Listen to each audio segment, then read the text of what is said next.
एक छोटे से गांव में राहुल नाम का 15 साल का लड़का रहता था। राहुल बहुत ही समझदार था, लेकिन उसकी एक खतरनाक आदत थी, आलस्य। सुबह मां कहती, राहुल बेटा, उठ जाओ, सूरज सर पर चढ़ गया है।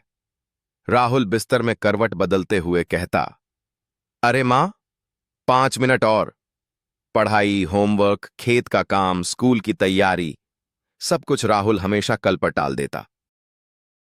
उसके पिताजी समझाते, बेटा, समय की कदर करना सीखो।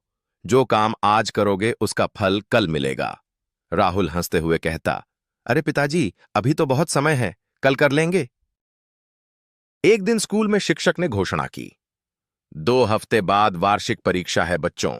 जो मेहनत करेगा उसका भविष्य उज्जवल होगा। राहुल के दोस्त सुमित, विकास और रानी सबने पढ़ाई शुरू कर दी। सुमित रोज टाइम टेबल बनाता, रानी रात दिन पढ़ाई करती, लेकिन राहुल हर शाम गली में क्रिकेट खेलता और कहता, अरे यार, अभी तो 2 हफ्ते हैं, आराम से हो जाएगा। धीरे धीरे दिन निकलते गए। 2 हफ्ते कब बीत गए राहुल को पता ही नहीं चला। परीक्षा से 2 दिन पहले सुमित ने कहा, राहुल, चल साथ में पढ़ाई करते हैं। राहुल बोला, अरे यार, तुम लोग भी पागल हो, 2 दिन में मैं पूरी किताब रट लूंगा। लेकिन जब उसने किताब खोली तो दिमाग चकरा गया। किताब के पन्ने जैसे उससे कह रहे थे, समय पर पढ़ लेते तो आज ये हालत न होती। राहुल ने पूरी रात जागकर पढ़ाई की, लेकिन अगले दिन जब परीक्षा हॉल में बैठा तो दिमाग खाली था। प्रश्न पत्र देखकर उसे पसीना आ गया।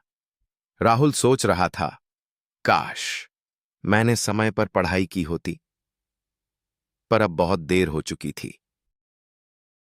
जब रिजल्ट आया तो राहुल के बहुत कम अंक आए। उसके दोस्त पास हो गए, कुछ तो टॉप भी कर गए। घर पर माहौल गंभीर था।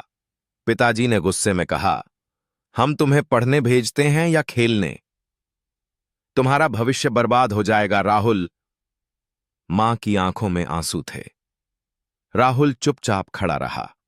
उस दिन उसे पहली बार एहसास हुआ कि उसका आलस्य उसे पीछे छोड़ गया है। रात को राहुल बिस्तर पर लेटा हुआ था। नींद नहीं आ रही थी। वो सोच रहा था, अगर मैंने समय की कद्र की होती तो आज मेरे अंक भी अच्छे होते। मैंने अपने भविष्य के साथ खिलवाड़ किया है। अगले ही दिन राहुल ने ठान लिया कि अब वो समय की कीमत समझेगा। उसने अपनी दिनचर्या बनाई। रोज सुबह समय पर उठना शुरू किया, पढ़ाई को प्राथमिकता दी और हर काम आज ही पूरा करने लगा। धीरे धीरे राहुल की मेहनत रंग लाई। अगली परीक्षा में राहुल ने पहला स्थान हासिल किया। शिक्षक ने सबके सामने कहा, राहुल, तुमने साबित कर दिया कि मेहनत और समय का सही उपयोग करने से कुछ भी संभव है। राहुल अब गांव के बच्चों को कहता, दोस्तों, मैंने अपने जीवन से एक बड़ी सीख ली है। समय किसी का इंतजार नहीं करता। अगर तुम आज का काम कल पर टालोगे तो कल पछताना पड़ेगा। इसलिए जो करना है वो आज ही करो। कहानी की सीख, मॉरल ऑफ द स्टोरी, समय सोने से भी कीमती है। जो काम आज कर सकते हो उसे कभी कल पर मत टालो। आलस्य इंसान की सबसे बड़ी दुश्मन है। समय की सही कदर करने वाले ही सफलता पाते हैं।